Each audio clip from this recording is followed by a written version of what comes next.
Assalamualaikum warahmatullahi wabarakatuh.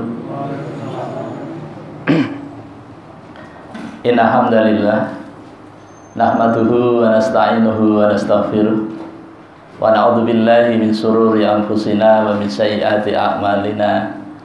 May yahdihillahu fala mudhillalah wa may yudlilhu fala hadiyalah. Asyhadu an la ilaha illallah wahdahu la syarikalah wa asyhadu anna Muhammadan abduhu wa rasuluh la nabiyya wa la rasula ba'dah. Allahumma salli wa sallim wa barik ala hadzal nabiyil karim wa ala alihi wa sahbihi ajma'in, amma ba'd. Qala Allah ta'ala fil Qur'anil karim, a'udzu billahi minasyaitonir rajim. Ya ayyuhalladzina amanu taqullaha haqqa tuqatih wa la tamutunna illa wa antum muslimun. Wa qala ya ayyuhalladzina amanu taqullaha wa qulu qawlan sadida yuslih lakum a'malakum wa yaghfir lakum dzunubakum wa may yuti'illaha wa rasulahu faqad faza fawzan 'azima. Qala Rasulullah sallallahu alaihi wasallam, khairukum man ta'allama al-Qur'ana wa 'allamahu. Wa qala iqra'ul Qur'ana fa innahu ya'ti yaumal qiyamati syafi'an li ashabihi.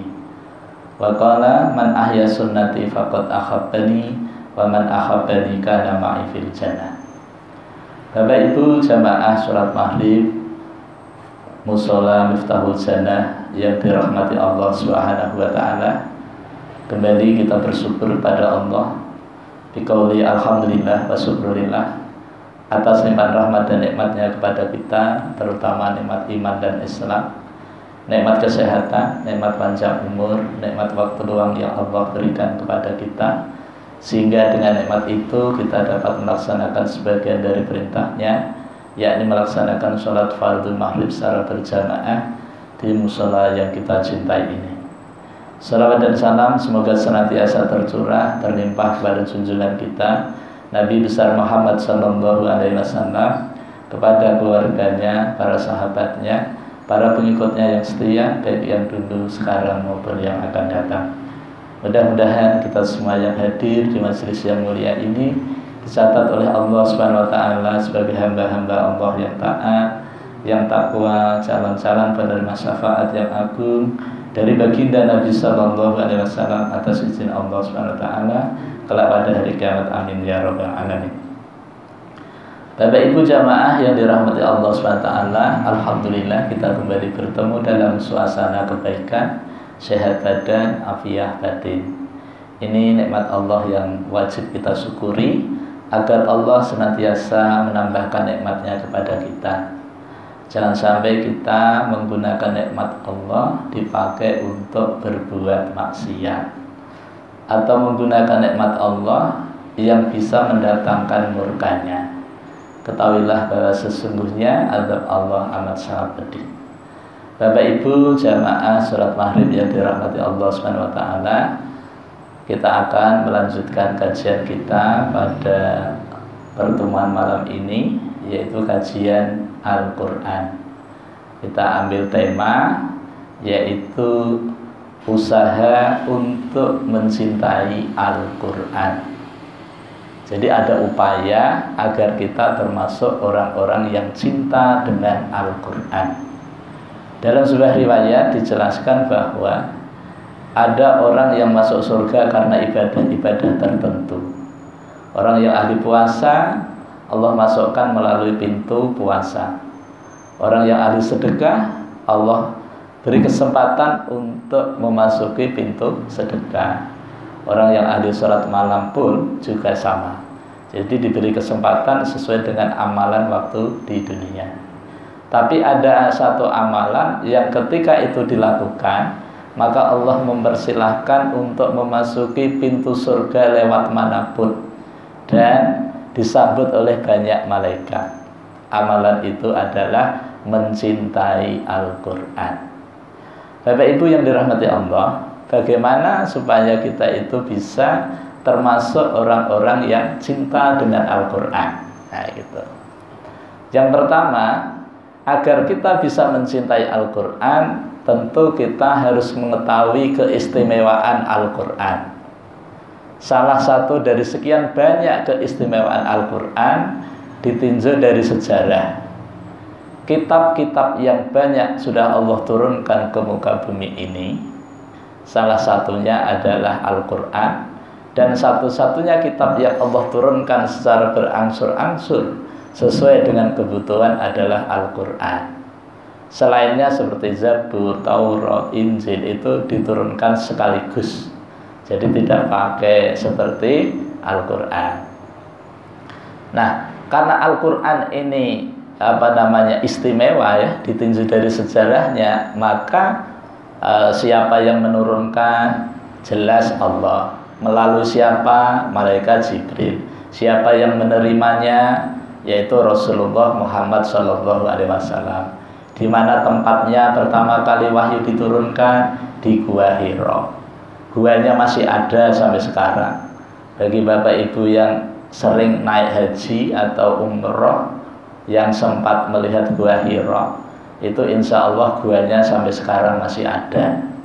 Jaraknya dari Mekah menuju ke Gua Hira tidak kurang dari 45 menit naik taksi. Kemudian dari bawah begitu menuju ke guanya jalan kaki. Nah, itu 45 menit. Nah, jadi kalau bapak ibu ingin melihat Gua Hira, nanti kalau umroh bisa ke sana.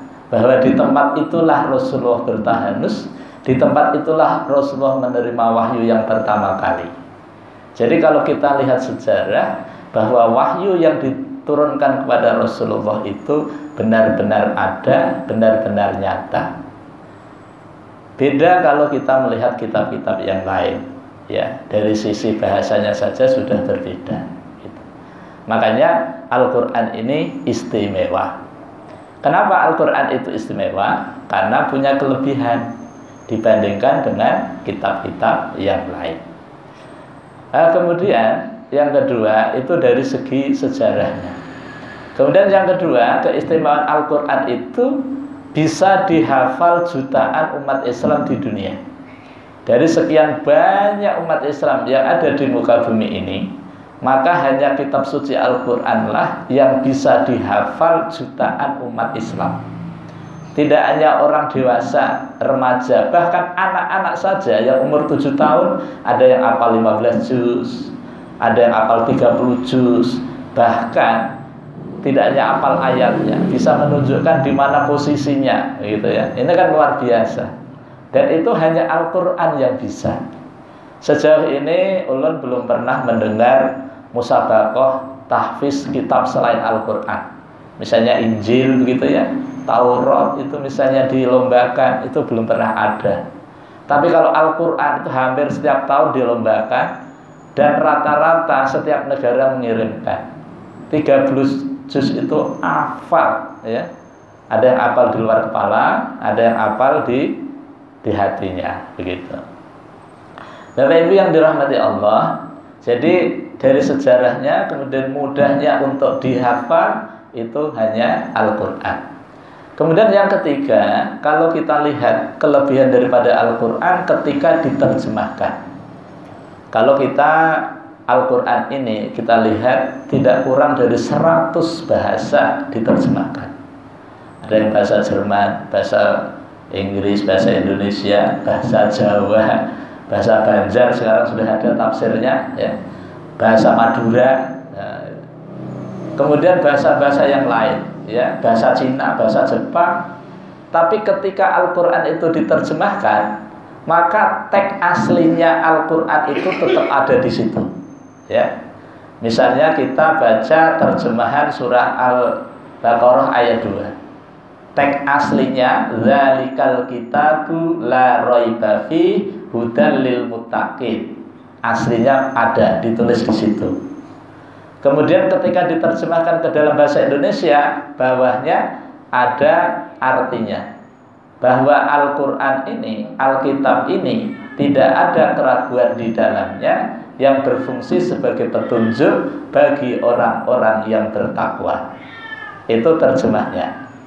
Kemudian di bawahnya masih ada footnote-nya, ada catatan kakinya, gitu ya, yang menjelaskan tentang ayat tersebut. Belum lagi nanti ada ringkasan tafsir Ibnu Katsir yang menjelaskan tentang ayat tersebut.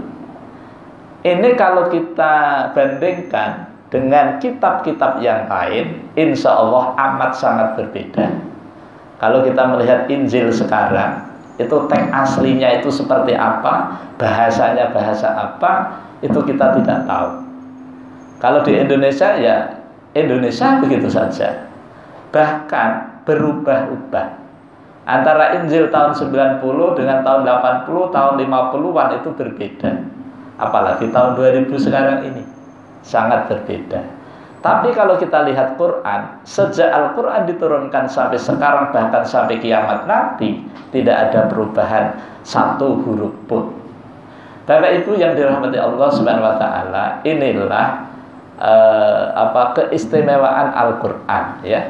Dari segi sejarahnya jelas, datanya, faktanya jelas. Dari sisi kemudahannya jelas, mudah untuk dihafal. Tidak hanya anak-anak, bahkan manula pun bisa menghafal Al-Quran. Apalagi sekarang itu banyak metode, ya, cara mudah menghafal Al-Quran. Misalnya metode 8M, cara mudah menghafal Al-Quran per ayat. Nah, gitu ya. Itu ada di Pondok Tahfiz Madinatul Quran. Kemudian kelebihan yang lainnya dari sisi penerjemahannya tadi. Nah, kemudian ini dari sisi keistimewaan Al-Quran. Kemudian yang kedua, supaya kita itu mencintai Al-Quran, maka yang kedua kita harus tahu fungsi Al-Quran.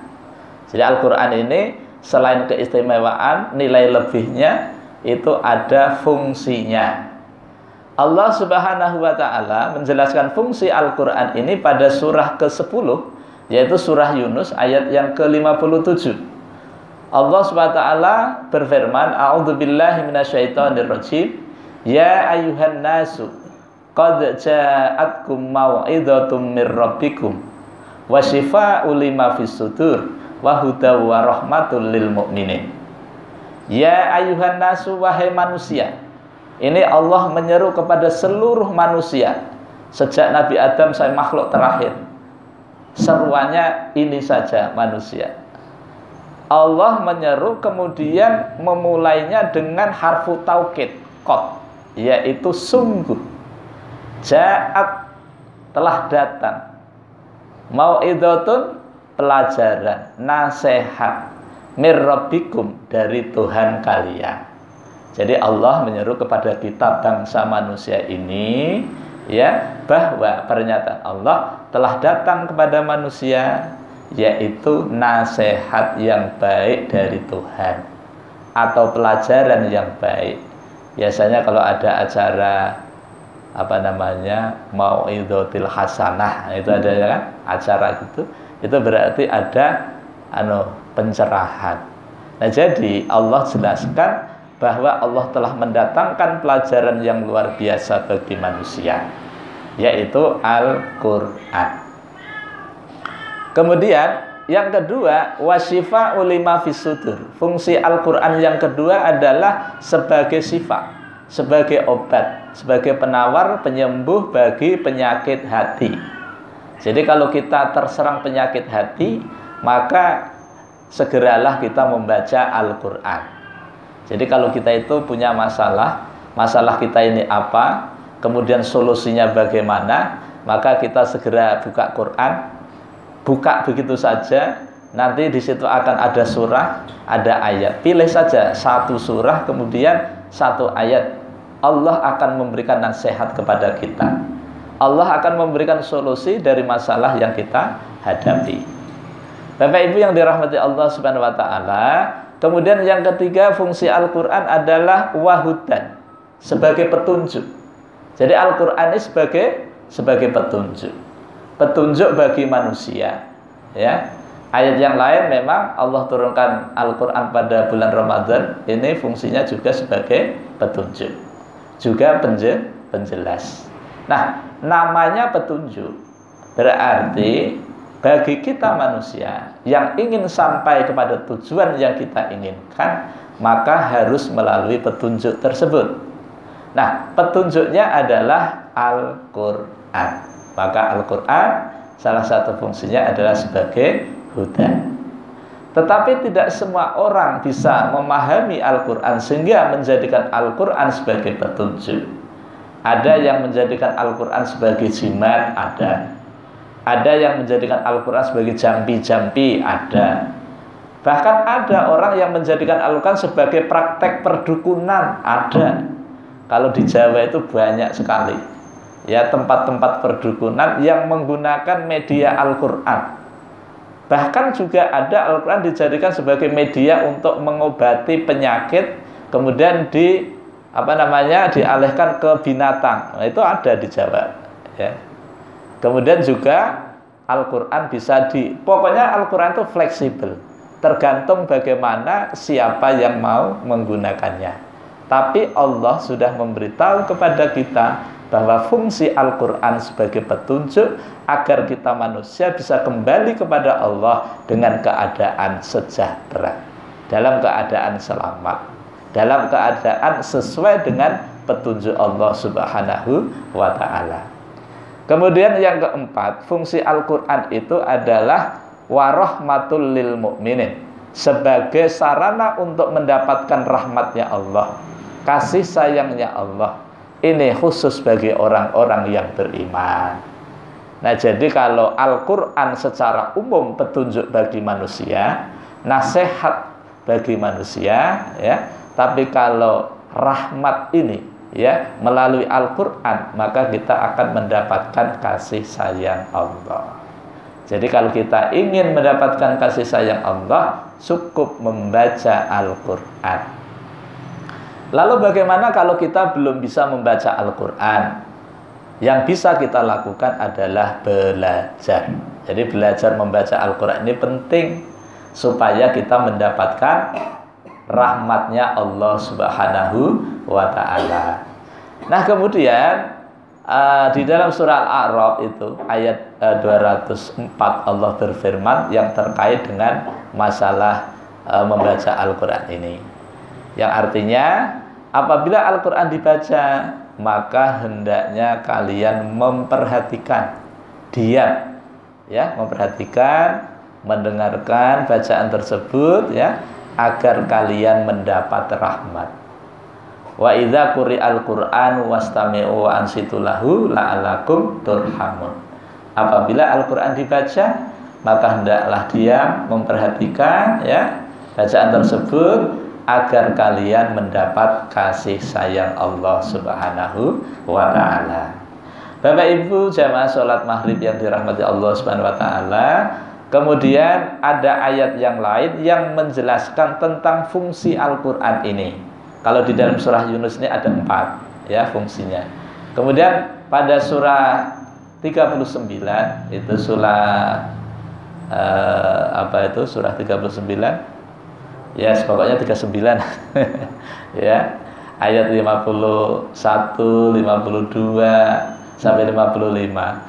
Itu Allah menjelaskan tentang fungsi Al-Quran, di mana Al-Quran itu bisa membuat penguatan, ya, mengandung energi, membuat orang itu mantap, kuat ketika bertaubat. Kan setiap manusia pasti melakukan kesalahan, ya, melakukan dosa, ya. Adapun kecil besarnya, sedikit banyaknya dosa yang kita lakukan itu relatif. Tapi yang pasti, selama kita masih berbentuk manusia, maka kita pasti akan melakukan kesalahan, kehilafan, kekeliruan yang bisa mendatangkan dosa. Tapi ada orang yang ketika habis melakukan maksiat, habis melakukan tindak yang mendatangkan dosa, maka kemudian sadar, insaf, bertaubat. Ada orang yang bertobat yang sungguh-sungguh, yang disebut dengan taubatan nasuha. Ada yang tobat kemudian kumat lagi, juga banyak. Nah, bagaimana supaya nilai tobat kita ini kuat, bisa tahan lama? Maka Allah memberitahu pada surah 39 tadi, sehingga bisa memberikan energi daripada orang-orang yang sudah melakukan taubat kepada Allah supaya tidak mengulangi lagi. Bapak Ibu jamaah salat maghrib yang dirahmati Allah Subhanahu wa taala, ini yang kedua, supaya kita itu bisa mencintai Al-Qur'an, maka kita perlu mengetahui keistimewaannya, fungsinya. Maka kemudian yang ketiga, bagaimana supaya kita itu bisa mencintai Al-Quran? Yang ketiga adalah satu, kita harus yakin bahwa Al-Quran yang kita baca selama ini adalah benar-benar firman Allah, benar-benar dari Allah. Kalau sesuatu yang datang dari Allah, firman Allah, itu pasti benarnya. Ketika Allah memberitahu kepada kita tentang perintah, perintahnya pasti benar. Ketika kita melaksanakan perintah, kemudian Allah juga menjanjikan akan adanya balasan, maka janji yang Allah sampaikan di dalam Al-Quran itu pasti benar. Kalau ini Allah, makanya kita tanamkan keyakinan kita kepada diri kita, keluarga kita, anak istri kita terhadap ayat-ayat suci Al-Quran, bahwa firman Allah ini memang benar, ya, benar. Jangan sampai kita itu ragu-ragu terhadap firman Allah ini. Bagaimana supaya kita itu bisa menumbuhkan rasa keyakinan kita terhadap firman Allah ini? Maka diperlukan belajar. Tidak ada cara lain selain kita belajar. Nah, karena belajar ini macamnya banyak, ya. Ya, banyak. Jadi tinggal dipilih aja. Mau berurutan bagus, mau langsung juga bagus, ya. Langsung hafal kalau bisa itu juga bagus, ya. Tapi yang jelas kita mesti belajar. Nah, kita belajar. Itu tadi yang pertama, kita yakin supaya kita itu bisa tumbuh rasa cinta kita kepada ayat-ayat Allah. Yang kedua, supaya kita bisa mencintai Al-Quran, yang perlu kita lakukan adalah belajar. Nah, yang belajar. Cara belajarnya macam-macam, ya. Kalau anak-anak begini, kalau remaja begini, dewasa begitu, manula begini. Nah, itu ada caranya. Jadi ada metodenya. Itu yang kedua. Kemudian yang ketiga, supaya kita itu bisa mencintai Al-Quran, yang perlu kita lakukan adalah belajar untuk mengetahui maknanya. Ya, jadi setelah kita tahu bacaannya, ya, setelah kita bisa baca Al-Quran dari Iqra begitu, kemudian Al-Quran, nah, sudah khatam, kemudian kita tingkatkan belajar yang kedua, yaitu belajar mengetahui maknanya, minimal mengetahui terjemahannya. Karena Al-Quran diturunkan Allah dalam bahasa Arab, maka kita bagi bangsa Indonesia harus berusaha untuk mengetahui alih bahasanya. Jadi terjemahannya harus kita ketahui. Nah, setelah kita mengetahuinya, maka langkah yang selanjutnya agar kita itu mencintai Al-Quran, kita pahami. Apa tahu maksudnya Al-Quran itu diturunkan? Dari mana kita memahami Al-Quran itu? Dari artinya. Jadi terjemahan di dalam Al-Quran itu sebagai sarana untuk kita memahami Al-Quran.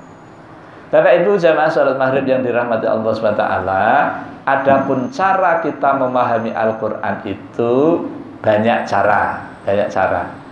Salah satunya adalah melalui terjemah, ya, melalui terjemah. Yang kedua, memahami Al-Quran itu bahwa Al-Quran ini adalah firman Allah asli. Ini harus kita pahami. Apa ada Al-Quran palsu? Ada. Bahkan banyak orang yang ingin memalsukan Al-Quran, tapi tidak bisa. Kenapa? Karena Allah menjelaskan pada surah 15 ayat yang ke-9 bahwa Allah Subhanahu wa ta'ala yang menurunkan Al-Quran dan Allah pula yang menjaganya. Sehingga ada satu kalimat, satu huruf pun itu dipalsukan, maka ketahuan. Bagaimana caranya Allah menjaga? Dengan banyaknya orang yang hafal Al-Quran. Jadi dengan banyaknya orang yang hafal Al-Quran, maka ketika ada orang yang ingin memalsukan Al-Quran, ketahuan. Ya, ketahuan. Apalagi hafal Quran. Ya, yang nggak hafal Quran, yang biasa baca Quran itu, kalau kita mendengar orang baca Quran yang tidak sesuai dengan kaidah ilmu tajwid saja, ketahuan. Ya, yang mestinya dibaca panjang kok dibaca pendek, itu ketahuan. Yang mestinya dipendekkan kok malah dipanjangkan, nah itu ketahuan. Nah, oleh karena itu, ketika kita paham, insya Allah kita itu akan bisa menjaganya. Jadi dengan banyaknya orang yang hafal Al-Quran, maka akan sulit Al-Quran itu untuk dipalsukan. Nah, kemudian setelah kita meyakini bahwa firman Allah ini asli, maka yang selanjutnya yang perlu kita pahami adalah bahwa semua ayat-ayat yang ada di dalam Al-Quran, baik yang pendek maupun yang panjang, dari Al-Fatihah sampai An-Nas, isinya pemberitahuan. Jadi isi Al-Quran itu pemberitahuan, maklumat. Nah, karena Al-Quran ini pemberitahuan, ya, maka kita sebagai manusia, apalagi kita yang beriman kepada Allah, maka kita harus tahu pemberitahuan Allah kepada kita ini. Nah, di dalam metode 8M, isi pemberitahuan itu ada 8. Ya, isinya itu ada 8. Yang pertama, ya, ada perintah. Yang kedua, ada larangan. Yang ketiga, ada kabar gembira. Yang keempat, ada ancaman. Yang kelima, ada kisah-kisah. Yang keenam, ada perumpamaan-perumpamaan. Yang ketujuh, ada pernyataan. Yang kedelapan, ada perbandingan. Nah, jadi Al-Quran itu isi pemberitahuannya menurut metode 8M itu ada 8. Nah, supaya nyaman kita itu memahami Al-Quran, lebih mudah, lebih simpel mengingat 8 daripada mengingat yang lebih. Nah, sekarang bagaimana kalau kita membaca ayat, di situ ada perintah, maka kita laksanakan. Kalau kita membaca Al-Quran, di situ ada larangan, kita tinggalkan. Melaksanakan perintah dan meninggalkan larangan di dalam Al-Quran, ini namanya takwa. Takwa itu adalah amal soleh, buah dari iman kita, gitu. Tadi yang keempat. Yang kelima, kisah-kisah. Yang keenam, perumpamaan, gitu ya. Kalau ada kabar gembira, misalnya Allah mengabarkan tentang surga, Allah menggambarkan surga itu seperti ini, diberikan kepada orang ini, ya, keadaannya begini, gitu ya.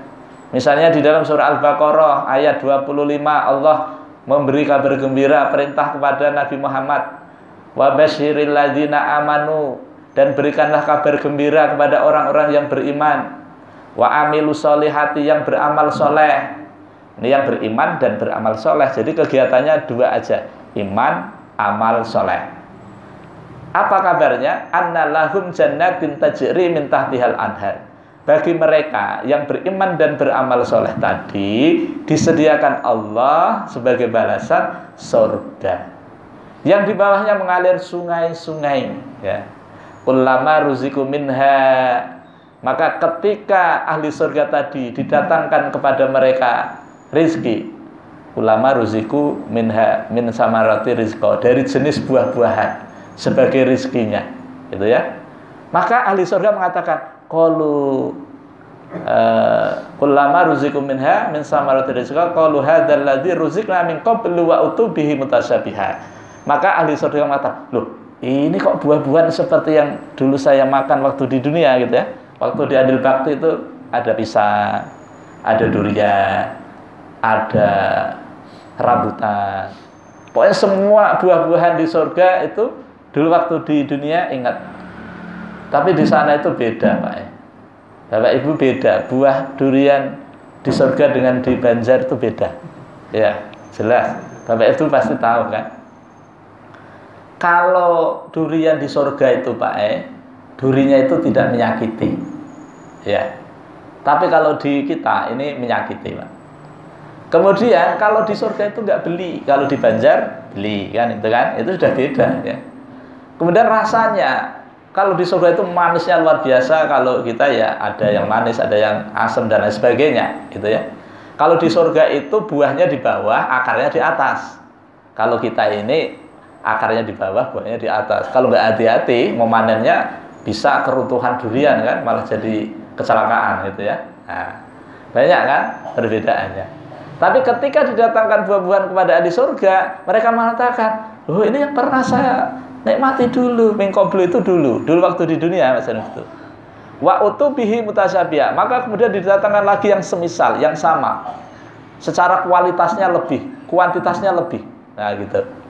Pisangnya sama, tapi rasanya beda, ya. Mungkin ya begitulah. Nah, ini sengaja Allah sampaikan supaya apa? Supaya kita bangsa manusia ini tertarik gitu. Makanya ada kabar gembira, ya. Dia setelah waktu bimtazwa walahum azwajum mutahharatun, dan mereka ahli surga ini diberikan pasangan-pasangan, ya. Pasangan-pasangan dari jenis wanita itu belum pernah disentuh oleh siapapun. Dari bangsa manusia, bangsa jin dan bangsa malaikat belum pernah menyentuh, masih bungkusan asli, original. Ini diberikan kepada ahli surga. Berarti ini laki-laki, Pak, ahli surganya. Karena pasangan yang diantarkan itu wanita. Jadi kalau laki-laki pasangannya wanita, kalau wanita pasangannya laki-laki. Nah, begitu. Di sana tidak ada laki-laki pasangan laki-laki, bebinian pasangan bebinian, LGBT enggak ada, ya. Di dunia aja yang ada, gitu kan. Nah, orang yang seperti itu adalah orang-orang yang sedang sakit jiwa.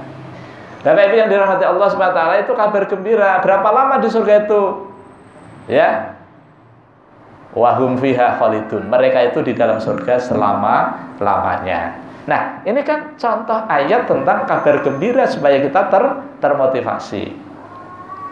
Kemudian ada, kalau nanti ada ancaman, ada ayat mengancam kepada orang-orang kafir, maka kita hindari. Jangan sampai kita melakukan hal yang sama sehingga kita termasuk orang-orang yang melanggar aturan Allah. Apa ada ancamannya? Ada. Misalnya surah Al-Baqarah ayat 39. Allah berfirman, "Walladzina kafaru wa kadzdzabu bi ayatina ulaika ashabun nar hum fiha khalidun." Sama. Nah, walladzi dan alladzina, orang-orang yang kafaru, mereka ingkar, wa kadzdzabu, dan mereka mendustakan, bi ayatina, dengan ayat-ayat kami, ulaika ashabun nar, mereka itu adalah penghuni, pemilik neraka. Berapa lama? Hum fiha khalidun, mereka berada di dalam neraka selama-lamanya. Jadi ini termasuk juga perbandingan bagi orang yang beriman amal soleh surga, bagi orang kafir dan mendustakan ayat Allah neraka. Nah, tentang lamanya sama. Orang yang beriman amal soleh surga juga selama-lamanya, orang kafir yang mendustakan ayat Allah juga selama-lamanya di neraka. Nah, makanya Bapak Ibu sekalian, apabila kita punya teman, punya saudara, punya tetangga yang belum muslim, maka kasih tahulah kabar ini kepada mereka. Kenapa mereka belum muslim? Karena mereka belum tahu. Nah, kalau mereka belum tahu, kita wajib ngasih tahu. Karena Islam ini rahmatan lil alamin, diturunkan Allah untuk seluruh alam, bukan untuk kita saja. Baru kita mengatakan bahwa orang itu kafir setelah kita sampaikan, kemudian mereka menolak, nah itu baru kafir. Tapi kalau kita belum berusaha menyampaikan kepada mereka, tiba-tiba mereka tidak tahu tentang Islam, maka kita wajib menyampaikannya. Karena ketika Rasulullah pertama kali menyampaikan risalah, menyampaikan dakwah tentang tauhid ini kepada mereka, maka mereka pada saat itu kebanyakan orang-orang jahiliyah, kebanyakan orang-orang kafir, kebanyakan orang-orang musyrik, kebanyakan orang-orang yang belum paham yang namanya Islam. Maka kebanyakan dari mereka dari ahlul kitab, dari kalangan Yahudi dan Nasrani, mereka ada yang membenarkan apa yang disampaikan Rasulullah, dan kebanyakan dari mereka menolaknya. Bapak Ibu jamaah salat maghrib yang dirahmati Allah Subhanahu wa taala, ini apabila ada ancaman. Kemudian kalau di dalam Al-Qur'an, kita baca Al-Qur'an, di situ ada kisah-kisah, misalnya kisah Nabi Yusuf, gitu ya. Surah 12 itu dari awal sampai akhir menceritakan Nabi Yusuf. Di situ ada cerita kerajaan Mesir, Maka kalau ada cerita kisah-kisah, diambil faedahnya, diambil manfaatnya. Di Quran ada cerita tentang Fir'aun, diambil manfaatnya. Oh, ternyata Fir'aun itu manusia biasa yang Allah beri kekuasaan yang luas, dikasih bala tentara yang banyak, tetapi diutus 2 nabi kepada Fir'aun supaya mereka bertauhid kepada Allah. Mereka tidak mau, malah membantah, malah menantang. Maka akhirnya Fir'aun termasuk orang yang diselamatkan, ya. Sampai sekarang muminya Fir'aun masih ada sebagai pelajaran bagi kita. Ini kan pelajarannya kisah, ya kan? Ada di dalam Al-Quran kisah tentang Qarun, manusia yang sukses, pengusaha yang luar biasa, kekayaannya luar biasa dibandingkan oleh manusia sekarang, kalah. Saking banyaknya harta, diceritakan Allah di dalam surah Al-Qasas, ya, tentang kisah-kisah. Misalnya kita ingin mengetahui cerita-cerita kisah-kisah para nabi, kita baca Quran surah Al-Anbiya. Di sana terdapat banyak kisah-kisah para nabi. Apalagi Nabi Ibrahim, ya, kan luar biasa di sana, ya. Ayat 51 sampai 56 Allah menjelaskan tentang Ibrahim.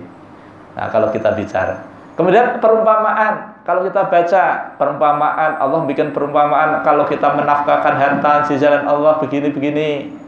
Nah, Allah bikin perumpamaan tentang orang munafik, ya. Di dalam surah Al-Baqarah ayat 17, ya. Allah bikin perumpamaan orang-orang yang melaksanakan amal soleh. Allah bikin perumpamaan antara orang yang bisa membaca Quran dengan yang tidak, antara orang yang berilmu dengan yang tidak. Itu Allah bikin. Nah, dengan perumpamaan-perumpamaan itu agar menjadi pelajaran bagi kita, bagi yang membaca Al-Quran, sehingga timbul rasa cinta kita kepada Al-Quran. Terus kalau kita membaca Al-Quran, di situ ada pernyataan. Nah, pernyataan. Bapak Ibu, kalau kita membaca surah Al-Anbiya, ya, surah Ali Imran ayat 68, di situ ada contoh ayat tentang pernyataan Allah, ya. Allah SWT berfirman, a'udzubillahi minasyaitonirrajim, inna aulan nasi bi Ibrahima lalladzina taba'u wa hadan nabi walladzina amanu. Kilih tanda wakafnya, wallahu waliyul mu'minin. Nah, ini ayat tentang pernyataan. Inna sesungguhnya aula yang paling dekat anasi manusia bi Ibrahimnya kepada Ibrahim, ya. Lalladzina bagi orang-orang yang attaba'u, mereka yang mengikuti Nabi Ibrahim. Jadi Allah menyatakan bahwa manusia yang paling dekat dengan Ibrahim adalah yaitu manusia yang mengikuti jejak langkah dakwahnya Nabi Ibrahim. Siapa mereka itu? Kaumnya Nabi Ibrahim yang taat, yang beriman kepada dakwahnya Nabi Ibrahim ketika Nabi Ibrahim diutus sebagai Nabi dan Rasul. Nah, ini yang pertama. Yang kedua, wahadzan Nabi, dan ini Nabi. Tafsirnya di situ adalah Nabi Muhammad SAW dinyatakan oleh Allah sebagai orang yang dekat dengan Ibrahim. Walladzina amanu, dan orang-orang yang beriman. Siapa?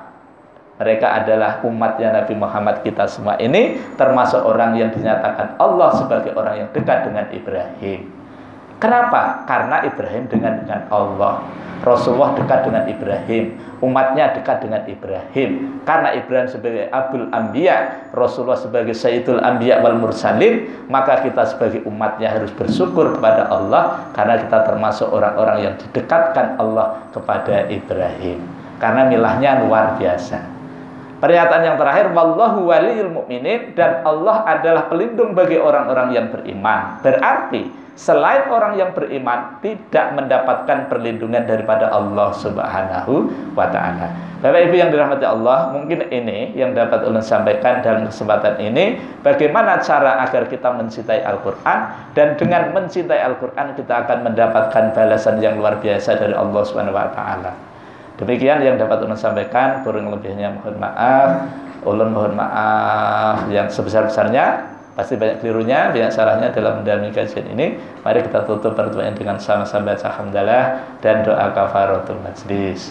Alhamdulillahirabbil alamin. Subhanakallahumma wa bihamdika asyhadu an la ilaha illa anta astaghfiruka wa atubu ilaik. Wal afu minkum. Wassalamualaikum warahmatullahi wabarakatuh.